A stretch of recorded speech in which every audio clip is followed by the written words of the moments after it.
Welcome back to my channel, strawberries! I love you guys so much. This is a new video. I want to start making videos like this more often because I have really been able to come a long way concerning knowledge of relationships, specifically being somebody that used to be very, very codependent, very reliant on my happiness being in, I want a relationship. And that's all my focus would be on. So this is going to be a video about how to attract your dream relationship. The steps, all of the steps on what you need to do to attract your dream relationship. So let's get into it. Step number one is asking yourself, what am I currently entertaining or attracting? And does that align to what I want? And if you don't know what you want, that's okay. I'm going to share with you tips on how to even discover what it is that you want or what it is that you deserve if you've only ever experienced low vibrational energies. Because a lot of people will entertain things that don't make them feel good, but they don't even recognize that they could have something better because of their childhood and the trauma they experienced. They're used to experiencing relationships that are unequal, so they don't have the consciousness to understand that I could have something better. They're just kind of like, this is what my life has always been, so this is what it's going to be.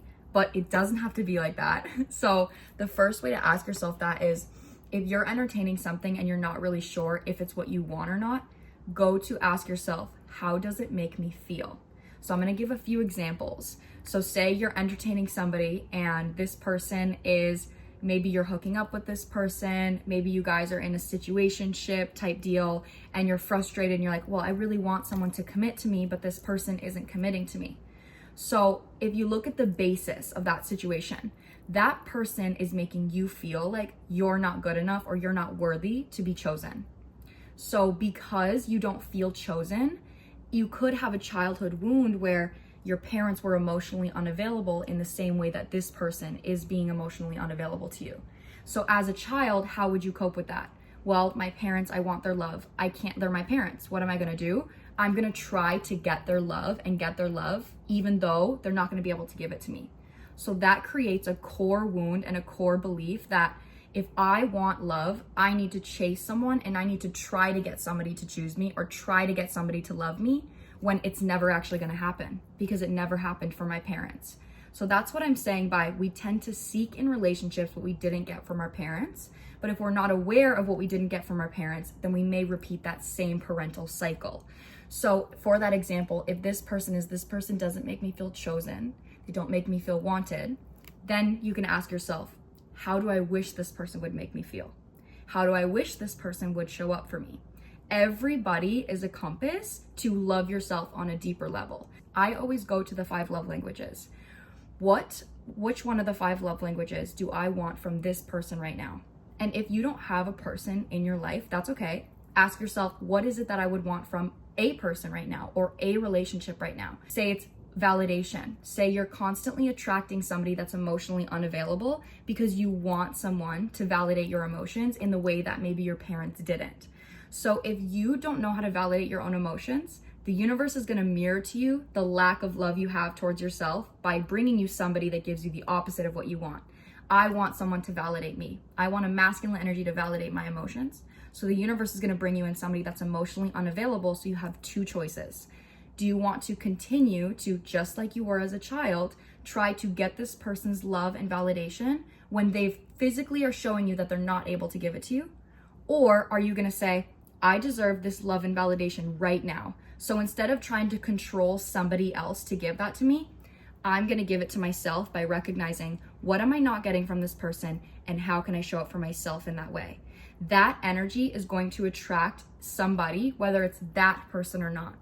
A lot of people as well, when it comes to entertaining something that they don't deserve, there's a fear of, I don't believe that this person, how this person makes me feel, I don't believe that anyone else is going to make me feel that way. A fear of missing out on an opportunity. I'm afraid that if I leave this person, I'm never going to find anybody like this. I want to explain a pain body. So every human has a pain body, and your pain body is the trauma that you experienced as a child, whether that was emotional abuse, alcoholism, physical abuse, whatever that is for you.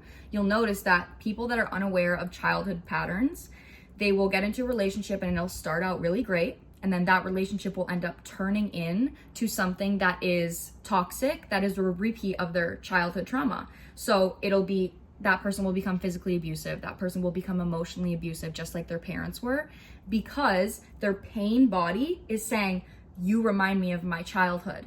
And so my subconscious mind says, I'm safe here. This is recognizable. I can see this, because the ego likes to go towards what is predictable. But you have to use a head over heart decision to say, my feelings towards this person are related to familiarity from my past, and my past was unhealthy and it was unsafe. So even though my mind is saying this person feels really good for me, you have to use your head over your heart to say, I know that it feels good for me, but I'm recognizing that that feeling is coming from trauma. So I'm going to choose to have faith that if I step away from this energy that is not entertaining me, this energy that I have only ever entertained my whole life, I will attract something different. But that perspective requires faith. It requires you to believe in what you can't see. A lot of people will not choose to do the healing work because they don't believe in energy. They don't believe that if they change their actions and discipline themselves to not get an instant sense of gratification from somebody that is not showing up for them, they don't believe that the love that they want will actually manifest. So to get into that, if anybody here is skeptical about energy, I would like to share a perspective, a scientific perspective actually, to help you ground into faith.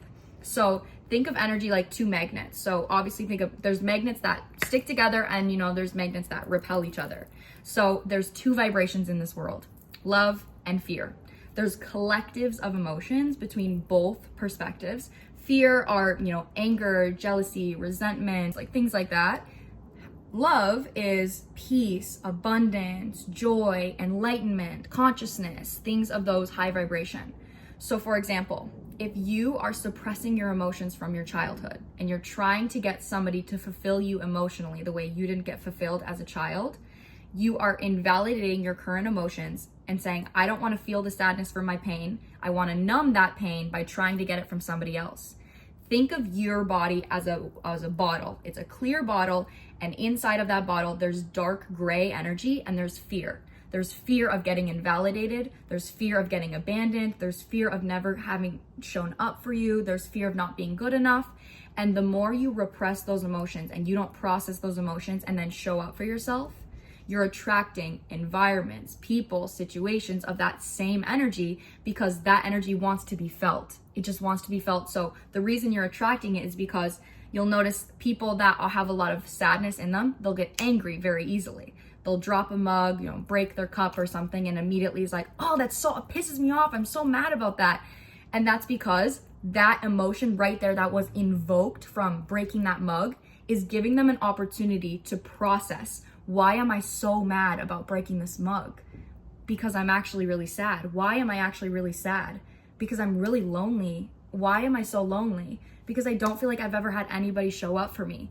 The immediate anger that you felt from dropping that mug led to a deep emotion of childhood trauma. But if you don't have the consciousness to process that, then you're going to keep attracting it and attracting it and attracting it. Every single emotion you encounter gives you a choice of ego or consciousness. Do I want to choose to project this emotion externally, or do I want to take consciousness and observe what this emotion is and show up for myself in a way that I didn't get shown up for in the past, which is why I'm going towards suppressing it in the first place. So when you can understand this emotional pattern, this is going to help you not only attract your person that you want, but also money that you want, job that you want. Like, you're understanding that everything that comes towards me, I have accountability. I take responsibility for what I'm attracting because my reality is a reflection of my internal circumstances. So once you get to the space of understanding, I'm entertaining somebody that doesn't make me feel good enough, and you understand I'm doing that because of a childhood wound, that is your opportunity to sacrifice. Next, in order to manifest, you need to be in the vibration of the reality that you are manifesting. So if you want a relationship where you are unconditionally loved by somebody else, you have to unconditionally love yourself. So what do I need to sacrifice in my current reality? What mindset, what habits, what people do I need to sacrifice that don't give me that feeling that I have in the manifested reality that I want? I want somebody that buys me flowers, that takes me on dates, that validates my emotions, that chooses me, somebody that's conscious on their own, somebody that's mature? Am I entertaining somebody that has all of those qualities? Am I entertaining somebody that's showing up for me in that way? Or am I entertaining somebody that doesn't deserve my attention because I don't believe that what I want, I deserve? I don't believe that what I want actually exists. And obviously that's a choice. If you don't believe that you putting in the work towards yourself is going to attract a relationship, then that's your choice, and that's okay. You don't have to put in the work. But I'm here to tell you that if you do, you're definitely going to attract what you want. So then once you understand and you start to make sacrifices, that's where you can go to, like I said, the 5 love languages. What is it that I wish I could have from this person? What is it that I really wish this person would give to me? And every single moment where I ask myself, like, I want a relationship so bad, like I'm fiending for this person, I want to go towards this person, and you want to repeat this cycle of going towards an instant sense of gratification, opposed to showing up for yourself and having patience and attracting something that's long lasting, then every single moment you can ask yourself, what do I want from this person right now, and how can I give that to myself? And when you are showing up for yourself in these ways, it is so, so important to be aware that it's not going to be easy. It is not going to be easy because if you grew up invalidating your emotions, you got invalidated, you did not get genuine love, then you have an egoic belief that love is only accessible outside of yourself. Love is only accessible externally. I will get love from money, from validation, from fame, from traveling, from my job, but I don't have it unless I have all of those things. And that's what your brain goes to in trying to fill up the hole that you never got from a child. Because of that pattern, say you're like, I want validation, I want, acts of service, I want physical touch. So you decide to hug yourself and hold yourself and cry about your past while holding yourself. While you are holding yourself, while you are writing yourself that letter, while you're on that date, you may be thinking, this sucks. This fucking sucks. Like, I shouldn't have to do this for myself. I shouldn't have to give this to myself. And while you are loving yourself, validate that frustration. Validate that, because that is your inner child saying, I should not have to do this because my parents should have taught me to do this in the first place. It's not an excuse to not heal, but it is valid about the reason of why it's so difficult for you to trust that what you deserve is real. So it makes it easier when you can have empathy for yourself to say, if I'm entertaining something that isn't good for me, the reason I'm doing that is because I never got loved as a child. That empathy gives you more motivation to choose something that is better for you outside of the outcome that you're gonna get, just because you know that that inner child deserves to feel safe and they deserve to feel loved, regardless of, I want a relationship. So the more you process these emotions of frustration, of anger, and you show up for yourself in these emotions, even though I'm frustrated that I have to be the one holding myself right now, I'm gonna do it anyway. The more you do that, the more you're purging the egoic expectation that love is only accessible outside of yourself. The longer you do that, the more you're opening up to feel these acts of love in your body. And then when you feel it in your body, that is your compass. That is your compass to know who is good for you and who isn't, instead of taking whatever you can get because you're just a wounded inner child that just wants to be loved. So for example, you learn to validate your own emotions. And when you're feeling something, you say, what am I feeling? Where is this coming from? How can I show up for myself right now in this moment? Then in a relationship, you now have that compass. When I bring up my emotions to this person, do they validate me the same way I validate myself? Do they hear me and understand me the same way that I hear and understand myself? And if the answer is no, then that gives you an opportunity to communicate that. And if they're not able to give that to you, then you can pull back and you know that you're not losing anything because you can show up for yourself in that way, even if that person is not able to. And then you will, again, attract another person that is able to show up for you because you're taking a step back and you're no longer trying to control somebody else's actions. You're saying, I'm going to give to myself and I'm not going to control you giving to me. Another example, say you take yourself out on a date and you buy yourself flowers and you have a grand time. You have the best time. The next time you go on a date, you have that body compass. You can say, is this date matching the level of fun and the level of joy that I had on my date by myself? And if it's not, then that's your body saying that you would have a better time by yourself than with this person. Is this person adding to the peace that I already have within myself, or are they disturbing it?